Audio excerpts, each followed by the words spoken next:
जय जिजाऊ जय शिवराय माझी फॅमिली. बघा मी आरवसाठी घरगुती पिझ्झा म्हणजे चपाती पण पोटात जाते आणि मुलांच्या आणि पौष्टिक आहे बिना तेलकट घरी अशी पोटी न तेल लावता अशी चपाती लाटून घ्यायची आपण आणि त्याच्यामध्ये भाजून झाल्यानंतर त्याच्यावरती हे बेसनचं पीठ आहे त्याच्यामध्ये एक छोटासा टमॅटो कट केला, एक कांदा छोटा, एक कोथिंबीर आणि हिरवी मिरची वगैरे आणि हळद मीठ आणि थोडासा आपल्या तिखट्यानुसार मुलं कशी खातात आपला काळा मसाला पण टाकला मी.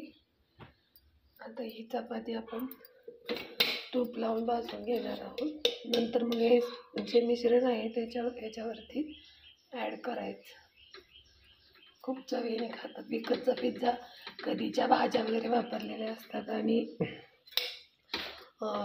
मैद्यापेक्षा गव्हाचं खाल्लेलं खूप पौष्टिक असतं. त्यामुळे शक्यतो मुलांना आत्ताच्या मुलांना बाहेरचं खूप आवडतं. त्यामुळे आईने किंवा मम्मीने सगळ्यांनी तकडी घेऊन जरा मुलांना असं पदार्थ खाऊ घालावं घरगुती. अशा प्रकारे बघा आता चपाती भाजून झाली. आता आपण हे गॅसची फ्लेम लो ठेवणार आहोत. हे मिश्रण असं त्याच्यावरती असं पसरून घ्यायचं. तर मी हे पूर्ण मिश्रण त्याच्यावरती घालणार आहे. बघा त्याच्यावरती उकडलेले मोदक घेतले काढून. आता हे उकडायचं ठेवते.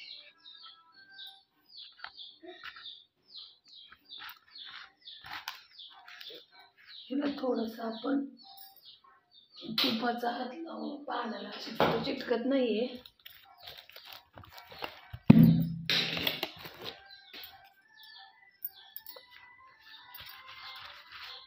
कणकीचाच हाताला डबल कणिक मळून घट्ट आणि पडदेशी करून घेतले.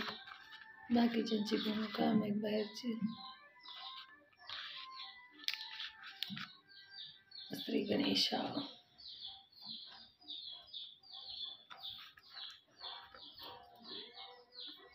चाळण जरा मोठी पसरतच पाहिजे.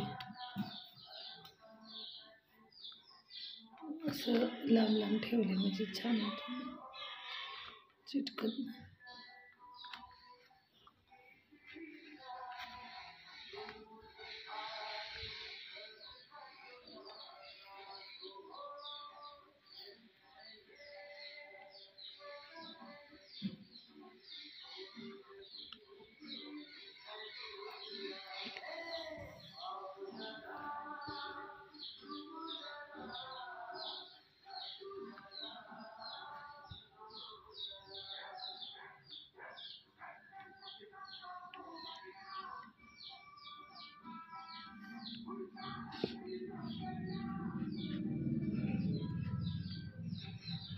अशा प्रकारे घेतली मांडून आता उकडण्यासाठी ठेवणार आहे.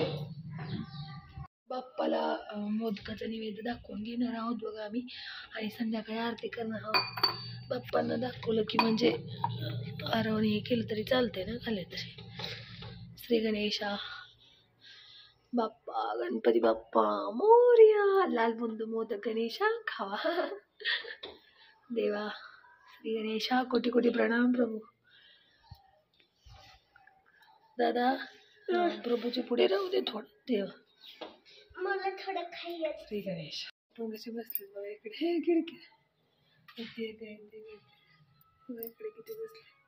ते गॉगल काच आहे ना त्यामुळे त्यांना वाटतं यात पक्षी बसतात म्हणून बिचारे. बसू द्या.